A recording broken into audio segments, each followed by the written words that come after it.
Монгол орн нь далаа тэнгисээс алслагдсан тал талаас өндөр уул нуруудаар хүрээлэгдсэн далайн түвшнээс өндөр төрөгдсөн зэрэг нь уур амьсгалыг эрсдэс хахир ширүүн байдалтай болгожээ. 10-аад жилийн өмнөх судалгаагаар Монгол орны 8.1%-ийг ой мод эзэж ойн сангийн нөөц маш ядмаг байсан бол өдгөө олон шалтгааны улмаас ойн сангийн нөөц улам багассаар байгаа төдийгүй одоо байгаа нөөцийн 76% нь хөгширж байгаа ойн сангаар дэндүү ядмаг учир хүний хүчин төлөвийн оролцоотой моджуулах ойжуулах шаардлага та бидний өмнө тулгарсан байна.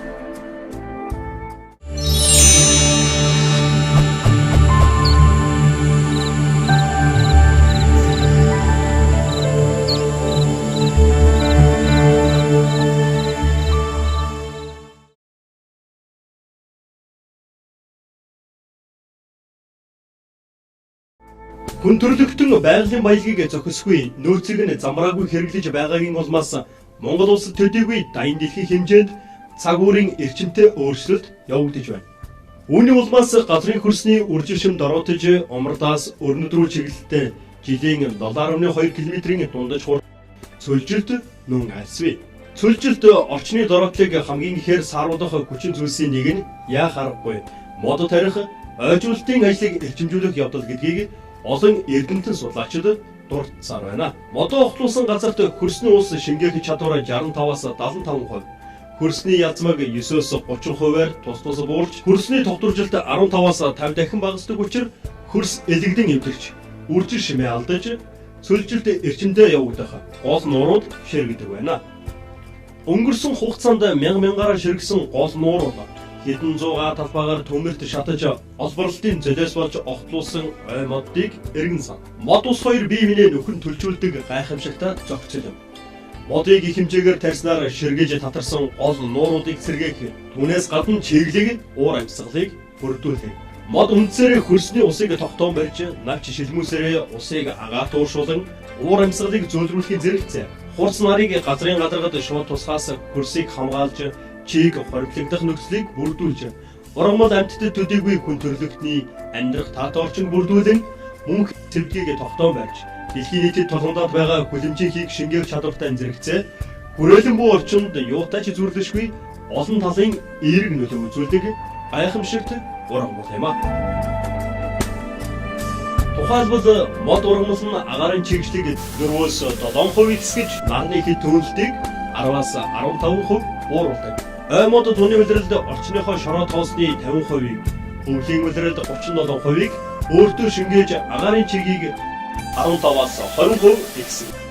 Цэцэгжүүлэх, зүлэгжүүлэх ажил нь хөрсний бүтцийг сайжруулах, агаарыг цэвэршүүлж, хотын хөдөлгөөний дуу чимээг намжаадаг юм а.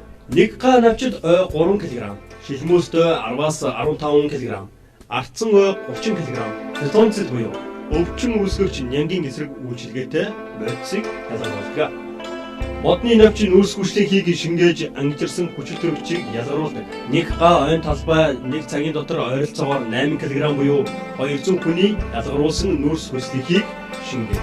20 настай нэг га нарсан ойн тэгвэл өдөр бүр 9350 кг нүүрс хүчлийг шингээж 7250 кг хүчил төрөгчийг ялгаруулдаг.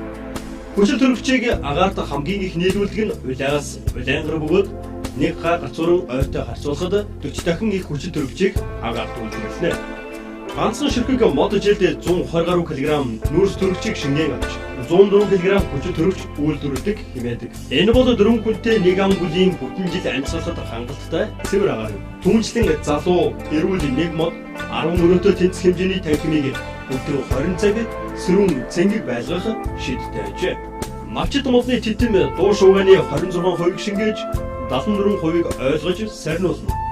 Байшин барилгын дэрэгдүүр шигүү тарьсан мод, сөөг, гудамжны дуу шуугааныг 8-аас 11 децибелээр бууруулна. Явган хүний зам ба автомашины замын хооронд тарьсан мод, сөөг, автотээврийн дуу чимээг 10-аас 20 децибел багасгадаг байна. Мод ургамал тарьж суулгаж цэвэршүүлснээр орчин тойрны чийг тунцсны 75% хөрсөнд шингэж, агаарын чигшилтийг 4-өөс 7% ихсгэж, нарны хэд түнэлтийг 10-аас 15 дахин багасгадаг гэж эрдэмтэд тооцоолжээ. Ялангуяа навчид мод техникийн болон бусад дуу чимээг замхруулж тоос шорог 21-ээс 76% хүртэл өөртөө мэрж хэд галалт болон хөрөлтийг 2-оос 3 хэмээр ууруулан хот суурин газарт бичил таатай уур амьсгалыг бий болгодог. Мөн дэлхийн цаг уур дулаарч урамгал бүрхэмж багсан эзний нүдэд идэвхж хөрсний салхины илэгдэл эдрээд орсон өнөө үед модлог урамгалыг хамгаалтын зурвастай тарьснаар хөрсөө салхины илэгдээс хамгаалаад усахгүй тэнд урамгал ургахад тохиромжтой бичил орчин үүсгдэг өндөр ач холбогдол гэмэд тооцоолбаршгүй олон ийм мэдээлэлтэй өндөр сангар ой моддоор тариалангийн талбайг салхи шуурганаас хамгаалах хамгаалтын ногоон зурвасаар ашигласнаар ургацын гарцыг 2 дахин нэмэгдүүлэх боломжтой зэргийг тооцоолбаршгүй баримт жишээг эрдэм шинжилгээр байгууллагууд туршин судалжээ.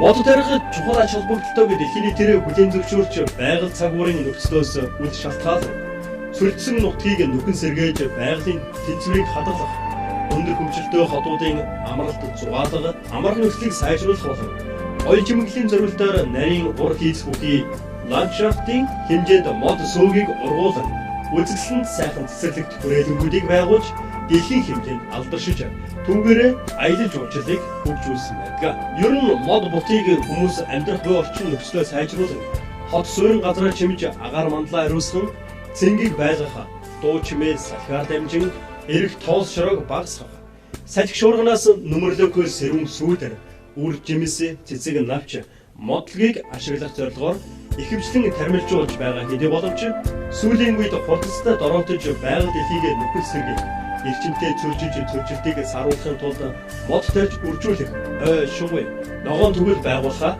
хэмжээж мартаж болохгүй.